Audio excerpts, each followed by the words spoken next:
Si tienen sus Biblias, les invito a abrirlas al único capítulo, a Judas. Judas tiene solamente un capítulo, la penúltima o el penúltimo libro en la Escritura, antes de Apocalipsis. Y retomamos nuestro estudio hoy, que se encuentra en esa sección medular de la epístola, que son los versículos del 5 al 16, donde Judas escribe acerca de falsos creyentes, falsos profesantes de la fe que se han introducido en las congregaciones cristianas, y el propósito es destruir. Él presenta el tema diciendo: amados, el versículo 3, por la gran solicitud que tenía en escribiros acerca de nuestra común salvación, me ha sido necesario escribiros exhortándoos que contendáis ardientemente por la fe que fue dada a los santos una vez y para siempre. Esa es la introducción, ese es el tema. Debemos contender por esa fe, ese evangelio, que fue dado a personas, profetas y apóstoles del Señor, y fue dado una vez y para siempre.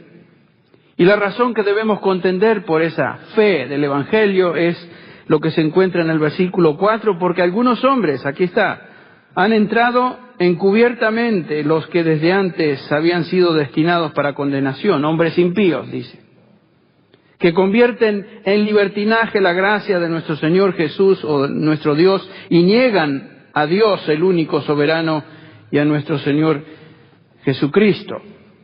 Estos hombres, dijimos, son como terroristas modernos, son los Al-Qaedas espirituales que se introducen, se meten encubiertamente, dice, a escondidas en la congregación, en las iglesias, con el propósito de destruir. A estos individuos no les importa destruirse a sí mismos y destruir a otros, a muchos en el infierno.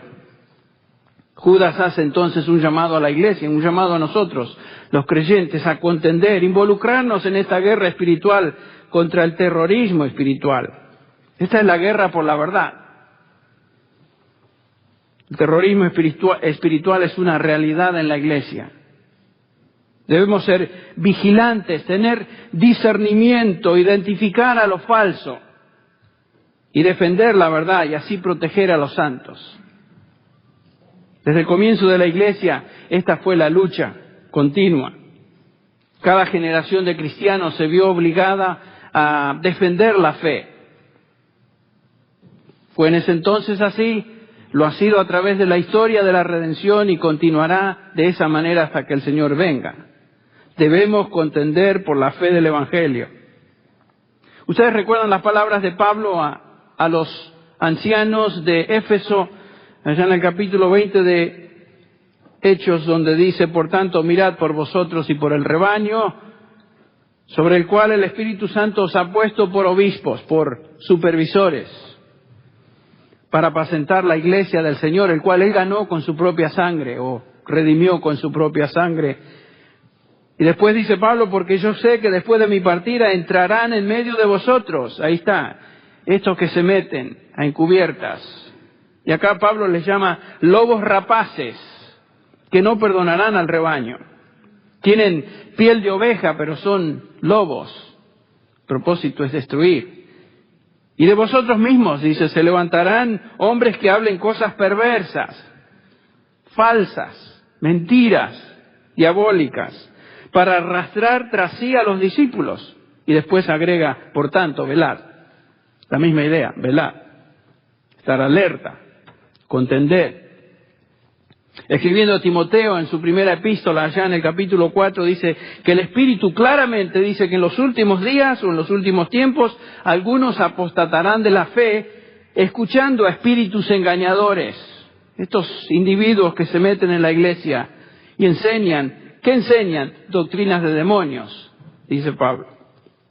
Por la hipocresía de mentirosos, que teniendo cauterizada la conciencia, esta gente no tiene ninguna conciencia, no tiene ningún pesar ni sentido de culpabilidad en lo que hacen. Les importa un comino. Destruirse y destruir. Prohibirán casarse, mandarán abstenerse de alimentos que Dios creó, etcétera, etcétera. Pedro también enseña lo mismo. Allá en el capítulo 2 de su segunda epístola, hubo también falsos profetas entre el pueblo en Israel, como habrá entre vosotros falsos maestros que introducirán encubiertamente, otra vez la palabra, encubiertamente herejías destructoras. Otra vez, esta ha sido la lucha de la Iglesia a través de su historia, desde su inicio y continúa siendo hoy. Más que nunca, creo, debemos contender ardientemente por esa fe. El mensaje de Judas es increíblemente apropiado hoy cuando vivimos dentro de la Iglesia un ambiente en general, un clima de tolerancia. No importa lo que tú creas. Si de alguna manera mencionas a Jesús y llevas tu Biblia, es suficiente para nosotros. Un clima de superficialidad donde existe una increíble ignorancia bíblica y por lo tanto falta de discernimiento, como consecuencia apostasía. Y dijimos que la apostasía la definimos de esta manera, se refiere al abandono de la verdad de Dios que antes un individuo o un grupo de personas profesaba o con el cual se identificaba. Eso es apostatar de la fe, abandonar lo que uno antes sostenía como verdad. Abandonar eso, darle la espalda e ir en pos de doctrinas de demonios. Eso es apostatar. En estos versículos del 5 al 16, Judas nos describe el perfil de estos apóstatas, estos falsos cristianos que se introducen encubiertamente en la congregación. Los versículos del 5 al 11 vimos que Judas nos da una serie, 3 series de 3 ejemplos de apostasía. Por ejemplo, tenemos el primer ejemplo, Israel, en el Antiguo Testamento, que después de haber sido liberados por Dios de Egipto, 40 años de peregrinaje en el desierto, finalmente abandonan a Dios. Le dan la espalda. Y ninguno de ellos, de esta generación, entró a la tierra prometida. Fueron destruidos en el desierto. Versículo 5 nos habla de eso. Apóstatas. Los ángeles caídos, el versículo 6 nos habla de estos ángeles que abandonaron sus moradas, están bajo el juicio de Dios y hablamos de ello hace unas semanas. Capítulo 6 de Génesis describe esta increíble descripción de ángeles que poseyeron cuerpos de hombres y tuvieron relaciones con las mujeres de la tierra y procrearon una raza distinta. Tremenda descripción. El juicio viene sobre ellos. Ángeles que abandonaron su morada celestial. El juicio más negro les espera. Y por último, Judas nos habla de Sodoma y Gomorra, quienes fueron destruidas por fuego por causa de su perversión sexual. Habían sido expuestos a la verdad de Dios por medio de Lot, por medio de Abraham, y sin embargo dieron la espalda a esa verdad y se descarriaron. Abandonaron eso y fueron destruidas por fuego. Ahora en los versículos del 8 al 10, Judas nos habla de 3 características de estos apóstatas. Las 3 marcas del apóstata, dijimos, de un apóstata son inmoralidad, mancillan la carne, el versículo 8, la primera parte. Insubordinación, rechazan la autoridad, la segunda parte del versículo 8, y finalmente son irreverentes, blasfeman de las potestades superiores, el mismo versículo al final. Por supuesto, en los versículos del 9 al 10 tenemos la descripción del arcángel Miguel, que ni siquiera él se atrevió a proferir maldición contra Satanás.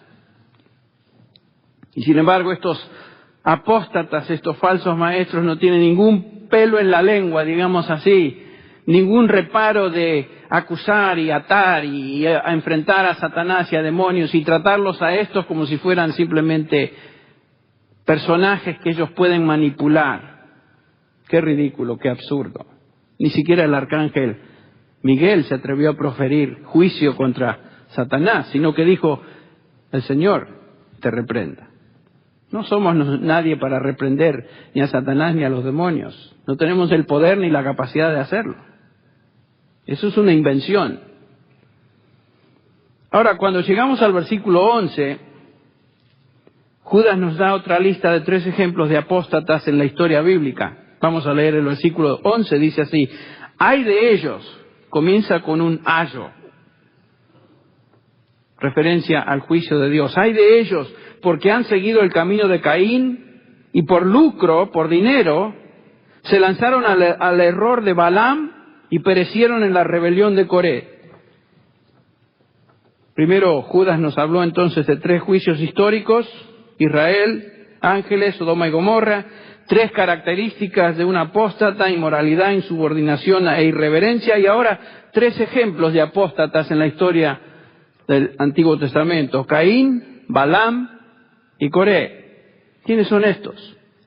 Bueno, estos 3 son modelos de los apóstatas modernos, según lo que Judas está argumentando a través de la epístola.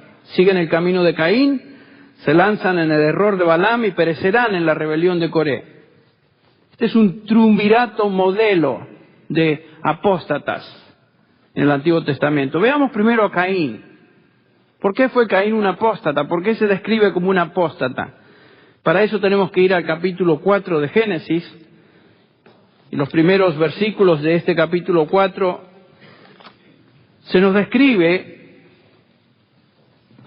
quién fue Caín, el primogénito de Adán y Eva. Ese es el primer nacimiento sobre la tierra. Dice ahí: y el hombre conoció a Eva, su mujer, y ella concibió y dio a luz a Caín. Y dijo: he adquirido varón con la ayuda del Señor. Después dio a luz a su hermano Abel. Y Abel fue pastor de ovejas y Caín fue labrador de la tierra. Y aconteció que al transcurrir el tiempo, Caín trajo al Señor una ofrenda del fruto de la tierra. También Abel, por su parte, trajo de los primogénitos de sus ovejas y de la grosura de los mismos. Y el Señor miró con agrado a Abel y a su ofrenda. Pero a Caín y su ofrenda no miró con agrado. Y Caín se enojó mucho y su semblante se demudó. Entonces el Señor dijo a Caín: ¿por qué estás enojado y por qué se ha demudado tu semblante? Si haces bien, ¿no serás aceptado? Y si no haces bien, el pecado yace a la puerta y te codicia, pero tú debes dominarlo. Y Caín dijo a su hermano Abel: vayamos al campo. Y aconteció que cuando estaban en el campo, Caín se levantó contra su hermano Abel y lo mató. ¿Cuál es el punto de este breve relato? Aquí tenemos 2 adoradores. Hay una diferencia entre ellos: un adorador obediente, Abel, y un adorador desobediente, Caín. Caín pretendía adorar a Dios siguiendo sus propias condiciones. Es obvio, aunque no lo vemos acá, que Dios había establecido la forma en que él requería sacrificio. Y el sacrificio era el sacrificio de un animal. El relato nos dice que Dios aceptó el sacrificio de Abel y rechazó la ofrenda de Caín. ¿Por qué?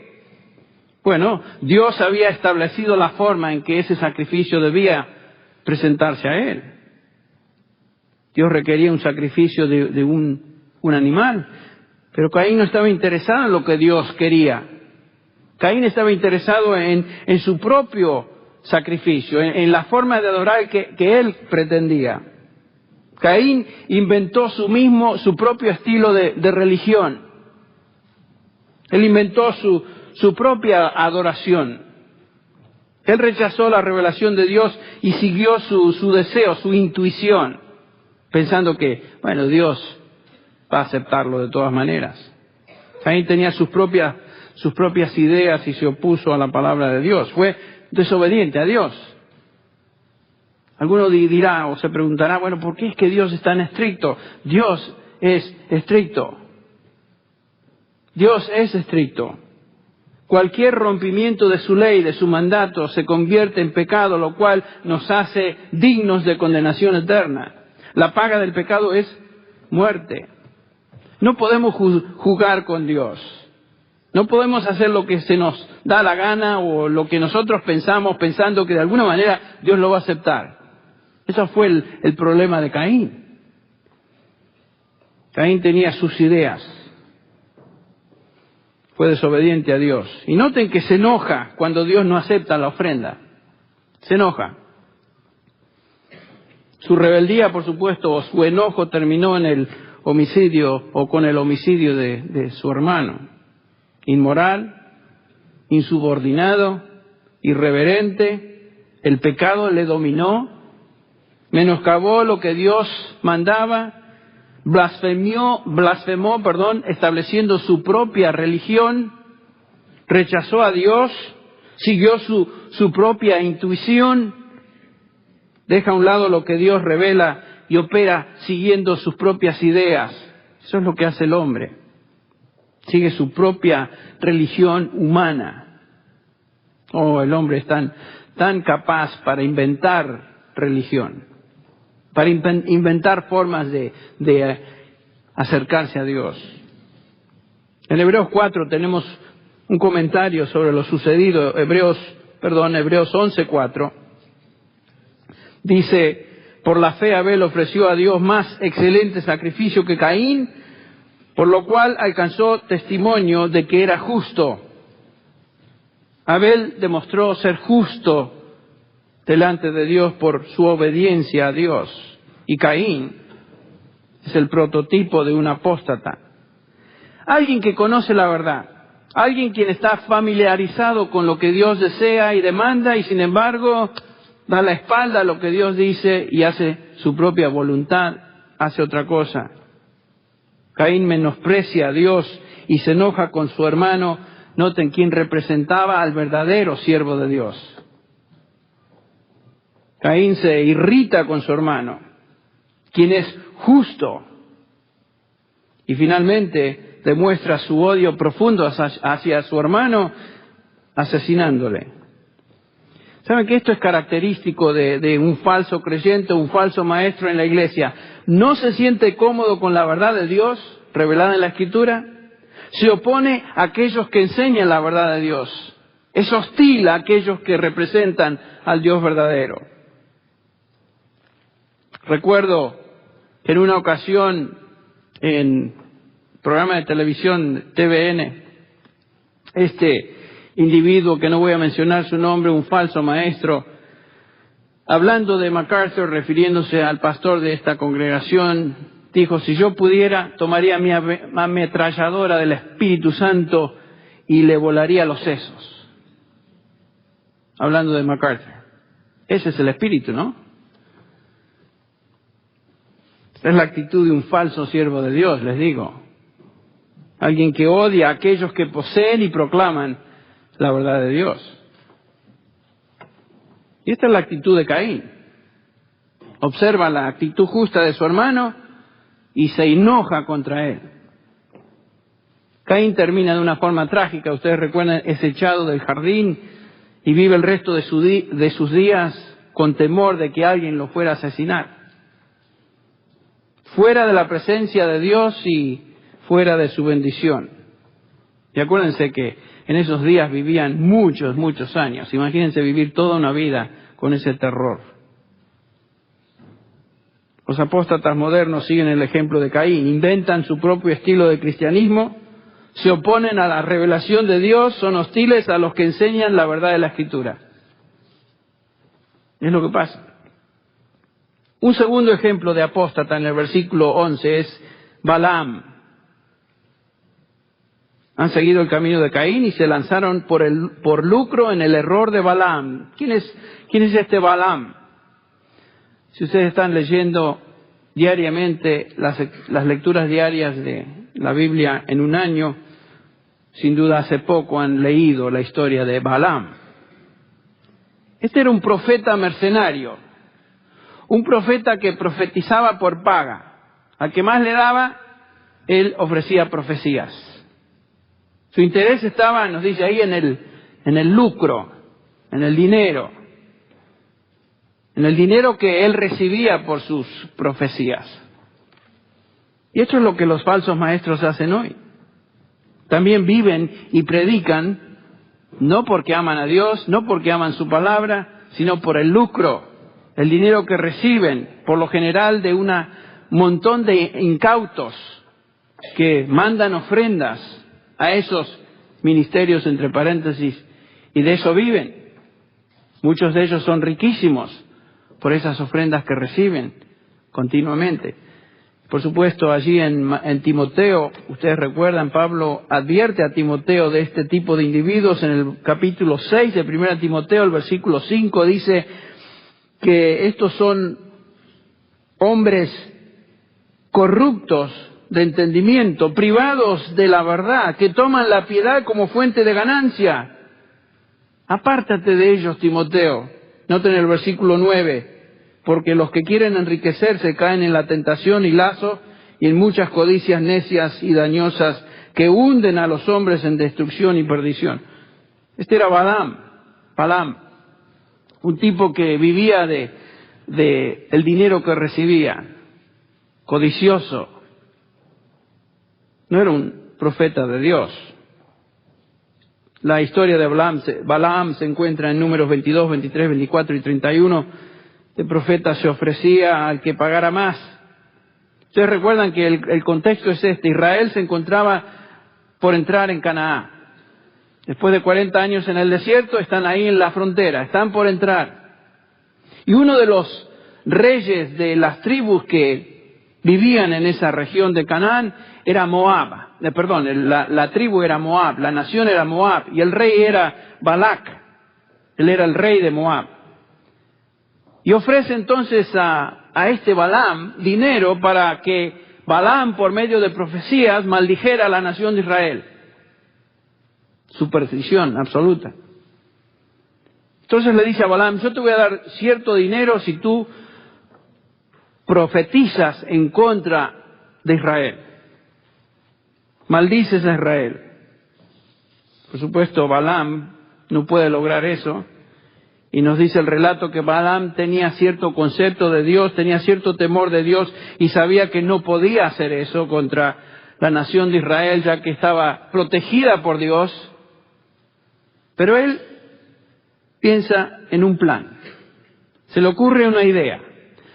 ¿Cómo es que puedo conseguir dinero de Balac y de Moab de tal manera que Dios maldiga a esa nación y yo reciba el dinero de todas maneras? ¿Cómo lo puedo hacer? El plan fue el siguiente: no profetizando en contra de Israel, sino incitando a las mujeres de Moab a que seducieran a los varones de Israel, a cometer pecado sexual con ellas, y por supuesto después de esto fueran seducidos a seguir los dioses de Moab, y bien sabía Balaam entonces que Dios iba a maldecir a Israel por su rebelión y por haber traicionado al Dios de Israel. Ese fue su plan, que es exactamente lo que sucedió. Israel fue castigado, pero Balaam fue destruido también. Este hombre fue un blasfemo, inmoral, insubordinado y pereció en su impiedad. Apocalipsis 2:14 nos habla de este individuo, de Balaam. Estas son las palabras del Señor Jesús contra la iglesia en Pérgamo cuando dice: tengo unas pocas cosas contra ti, que tienes ahí a los que retienen la doctrina de Balaam, que enseñaba a Balac a poner tropiezo ante los hijos de Israel, a comer cosas sacrificadas a los ídolos y a cometer fornicación. Eso es lo que hizo Balaam en Israel. Representaba ser un profeta y sabía que incitando a Israel a rebelarse contra Dios, Dios iba a castigarlos. Este Balaam representa al amor, el amor al dinero de un falso maestro, representa un apóstata que influye a otros a apartarse de Dios. Y este ejemplo, por supuesto, de Balaam va un paso más allá de Caín. Caín pecó él. Balaam pecó e incitó a otros a pecar con él, a pecar apartándose de Dios. Y el cristianismo moderno tiene muchos Caínes que inventan su propia religión de manera de adorar a Dios, y también tiene muchos Balams que seducen a la gente a ir en pos de mentiras, ir en pos de falsos dioses, y lo hacen todo para hacerse ricos. El tercer ejemplo de un apóstata en el versículo 11 es Coré. Dice ahí que perecieron en la rebelión de Coré. La palabra rebelión es la traducción de la palabra antilogía, contradicción, contrapalabra, rebelión. Caín desobedeció la palabra de Dios, Balaam se opuso a la palabra de Dios, causando que otros pequen, y Coré fue el líder de una rebelión abierta contra Dios.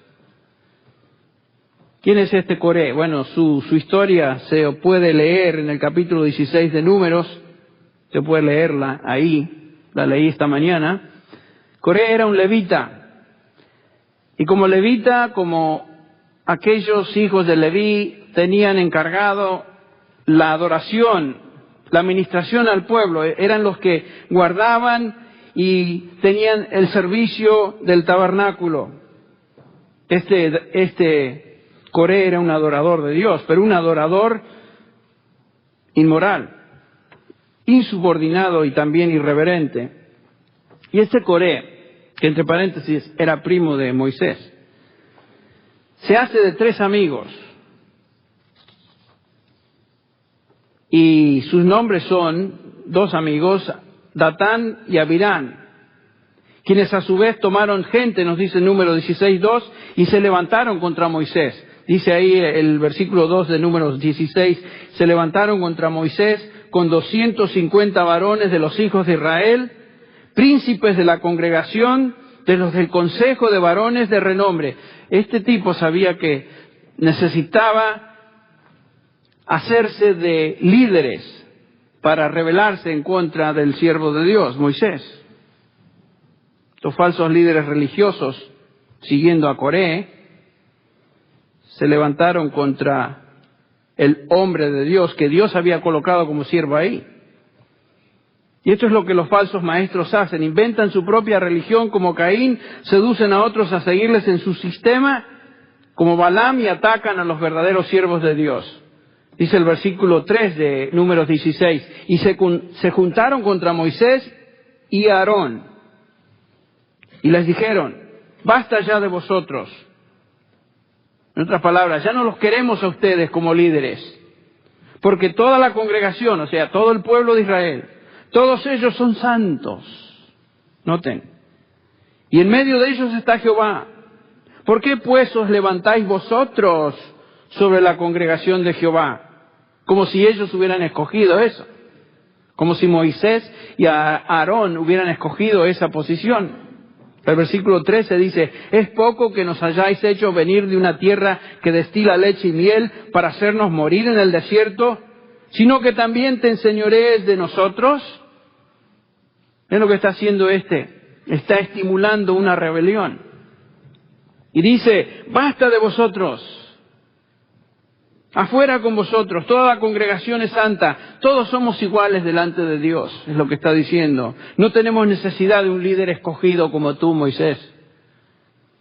Todos tenemos el mismo derecho a nuestras propias ideas, Moisés. Cada uno de nosotros es autoridad. ¿Ven lo que está diciendo? Está incitando rebelión en el pueblo.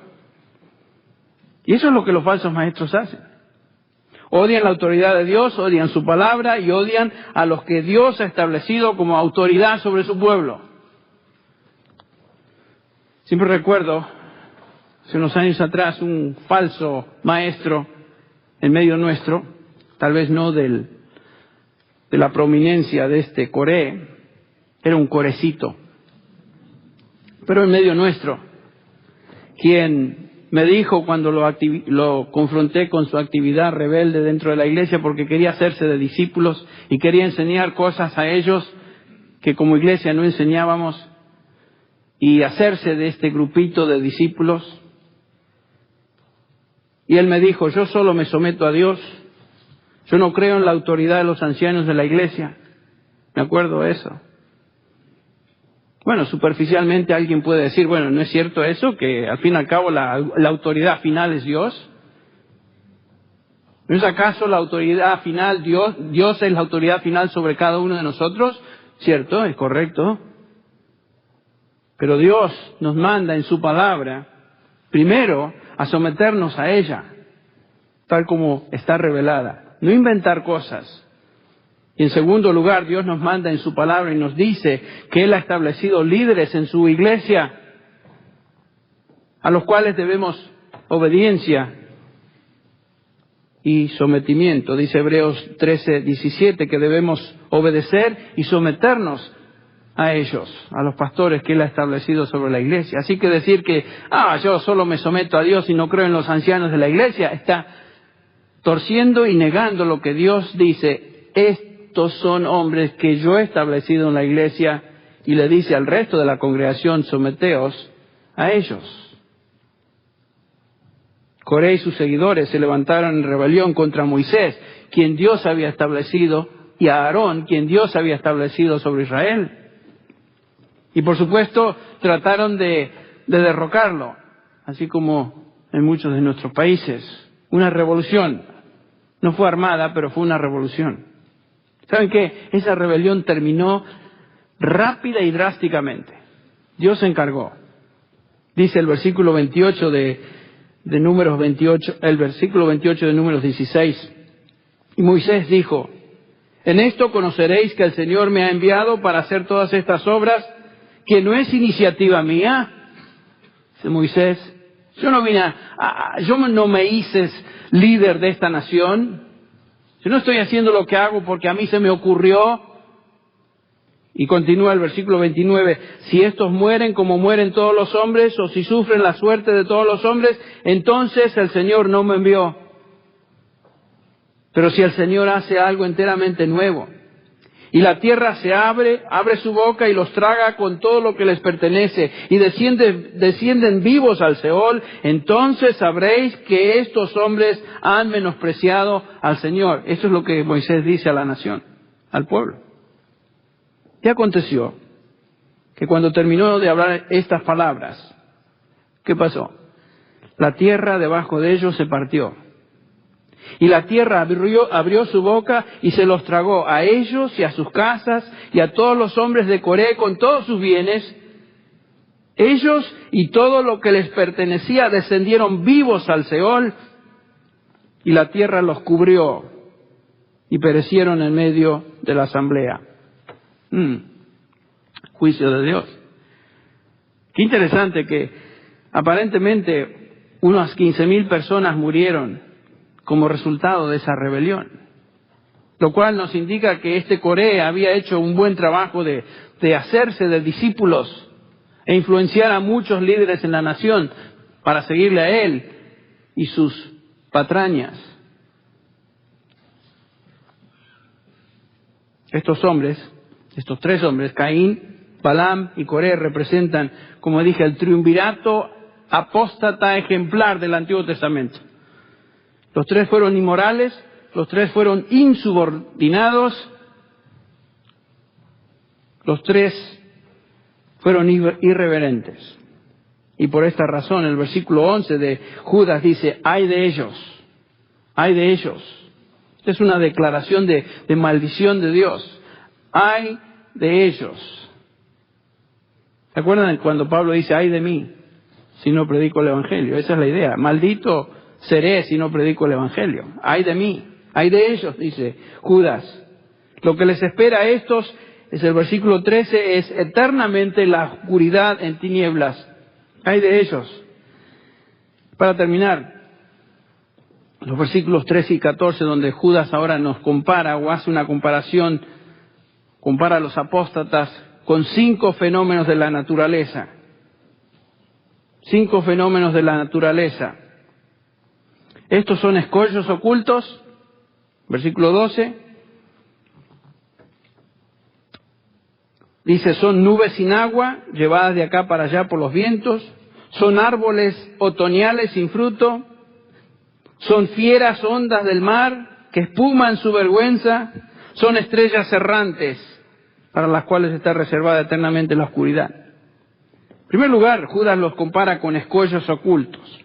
La palabra espilades se refiere a una roca que estaba bajo la superficie del agua, una roca aguda, no muy profunda, oculta del agua, por el agua. Un escollo, por supuesto, puede causar tremendo daño a una nave que se acerca. Judas dice que estos hombres son como rocas ocultas en los ágapes, mejor dicho. Rocas ocultas en los ágapes que tratan de causar el naufragio de la iglesia, dañándola desde el fondo.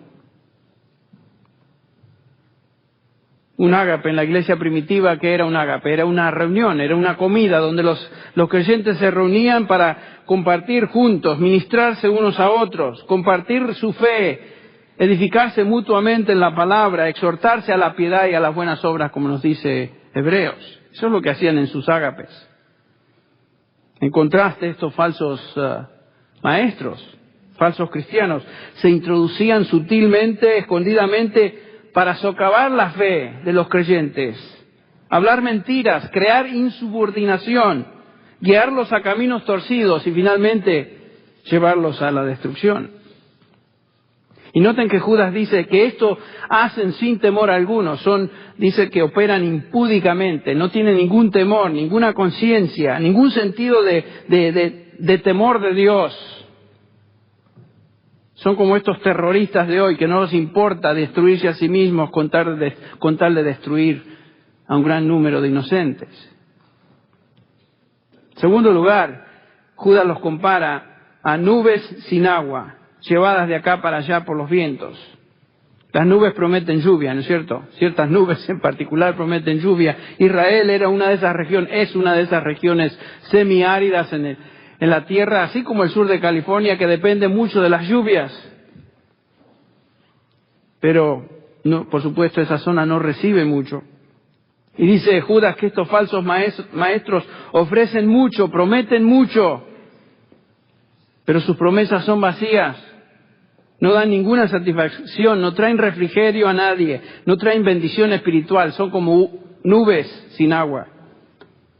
Y la expresión esa sin agua es la misma palabra que se encuentra en Mateo 12:43, que describe esos lugares áridos y desérticos donde los espíritus malos habitan. Dice el versículo 43 de Mateo 12, cuando el espíritu inmundo sale del hombre, anda por lugares secos, ahí está, sin agua, buscando reposo y no lo halla.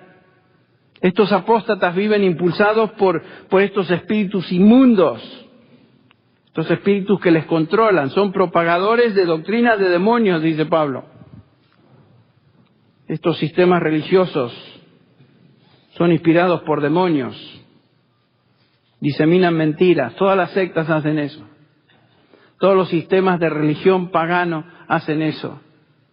Todo sistema religioso dentro de la cristiandad que no sigue la fe del Evangelio está haciendo eso. Sea romano o sea protestante, no importa. Estos prometen muchas cosas, prometen el cielo, prometen una relación con Dios, pero no pueden dar lo que prometen. Son nubes sin agua. En tercer lugar, Judas los compara a árboles de otoño, sin fruto, 2 veces muertos y desarraigados. El otoño es la última época en el año donde uno puede obtener una cosecha. Pero estos, dice Judas, son como árboles que ni aún en el otoño dan fruto. Uno esperaría que al final del año, cierta época, haya fruto, pero no hay. Y la razón, dice Judas, es porque son 2 veces muertos. No producen fruto ni en sus ramas, porque sus ramas están muertas, y no producen fruto porque están muertos de raíz. No tienen conexión con el suelo y sus nutrientes. Esto habla de la relación con Dios. No tienen ninguna relación con la fuente de vida. ¿Cómo van a producir fruto? Están muertos en delitos y pecados. Mateo 15:13 dice el Señor Jesucristo, toda planta que no plantó mi Padre Celestial será ¿qué? Desarraigada. Estos falsos maestros apóstatas no tienen vida, no pueden producir fruto, no pueden producir nuevas criaturas, no pueden dar edificación a la iglesia porque no tienen vida, están muertos. Y en cuarto lugar, Judas los compara a individuos o los compara a las olas furiosas del mar que arrojan espuma. En la Biblia la palabra mar por lo general o muchas veces es una referencia al mundo de la gente que no conoce a Dios. En Isaías 57:20 leemos, los impíos son como el mar. Y después dice, el mar en tempestad, que no puede estarse quieto y sus aguas arrojan cieno y lodo. Esta es una descripción de los falsos maestros y apóstatas que arrojan basura, es lo que hacen. Dice Judas, son como el resultado de una tormenta de mar. Mucha espuma, mucho movimiento, pero ustedes han estado en la playa después de una tormenta. La playa está cubierta de basura, palos, algas, desperdicios, peces muertos, etcétera. Eso es lo que hacen. Causan mucho movimiento, mucho fervor, pero el resultado, dice Judas, es basura. En el contexto de este estudio, nuestro estudio de Judas, la basura es inmoralidad, insubordinación, irreverencia, engaño, seducción, etcétera. Eso es lo que hacen estos falsos maestros. Producen basura. A pesar de que hay mucha efervescencia, mucho ruido. A menudo comparo esas reuniones con las convenciones de Amway. Mucha efervescencia, muchos gritos, mucho aspaviento. El resultado, nada. La imagen final que encontramos en el versículo 13 es que son estrellas errantes, estrellas errantes. Es una descripción interesante, estrellas. Cuando uno piensa en estrellas que uno ve, cielo abierto a la noche, oscuro. Hay ciertas estrellas que son fijas, siempre están ahí, ¿no es cierto? Yo recuerdo cuando era chico allá en Argentina que siempre me gustaba mucho a las noches así de mucha oscuridad y el cielo estrellado, identificar a las tres Marías. Siempre me gustaba ver a las tres Marías. ¿Y saben qué? Siempre estaban ahí, fijas. Pero estos no son estrellas fijas, dice Judas, son estrellas errantes, son como las estrellas fugaces que uno observa en una noche limpia. Son como meteoritos encendidos, y los hemos visto. Hace unos años me tocó ir a Baja California, allá en el centro, en una villa, en Baja California, creo que estaba conmigo Miguel Rentería, y recuerdo que en las noches la Vía Láctea era impresionante, pero continuamente se veían estas estrellas fugaces que uno puede notar en un contexto de esos. Bueno, dice Judas, estos son así, son fogonazos, son estrellas fugaces, se observan por un tiempo pero inmediatamente desaparecen. Brillan por un corto periodo en el cielo del cristianismo, pero son inestables. Se van, se acaban. No tienen una órbita definida, no tienen orden, desaparecen de la historia de la iglesia como personas sin ningún impacto, sin ningún fruto espiritual. Lo único que dejan a su paso es destrucción. Pueden pensar en algún falso maestro que se mantiene en la historia con algún impacto, en la historia de la iglesia con algún impacto positivo. No existen, desaparecen. Y Judas dice que la oscuridad, las tinieblas más profundas les esperan a estos. Allí estarán siempre, para siempre, con el diablo y sus allegados más cercanos. Los apóstatas son extremadamente peligrosos. Son hipócritas que prometen mucho pero no pueden dar nada. Están espiritualmente muertos y sin fruto. Toda su actividad y esfuerzo crea basura y desperdicio. Están aquí hoy y como un relámpago desaparecen mañana sin dejar ningún beneficio. No tienen propósito definido, sino destruir, y el infierno eterno les espera. Estos son terroristas espirituales. No tienen ningún temor de reventarse y llevarse en su destrucción a cuantos puedan. Y los versículos del 14 al 15 nos hablan de ese juicio que les espera, del cual hablaremos la próxima vez. Vivimos en un día donde más que nunca, yo creo, es importante poner atención a esta exhortación de Judas. Contender ardientemente por la fe. Yo espero que en esta conferencia que vamos a celebrar en México esta próxima semana, la gente, los pastores de ese país sean confrontados con esta responsabilidad tremenda que tienen, de defender la fe, contender por ella, protegerla, exaltarla, proclamarla, y que haya fruto como resultado de eso. Por eso les pedí que oraran por esta conferencia. Vamos a orar juntos ahora para terminar. Padre, es claro que vivimos en tiempos peligrosos. Existen enemigos de tu verdad por todos lados. Muchos se han infiltrado encubiertamente en tu iglesia. Y necesitamos estar en alerta continua y contender, como dice Judas, por la fe. Contender por la verdad. Pedimos, Señor, que nos des discernimiento. Ayúdanos a tener nuestra mirada fija en tu verdad, meditar en ella, obedecerla, proclamarla con fidelidad, oh Padre. Úsanos en esta batalla por la fe, para la protección y salvación de almas y, Señor, para tu gloria. Lo pedimos por Cristo Jesús. Amén.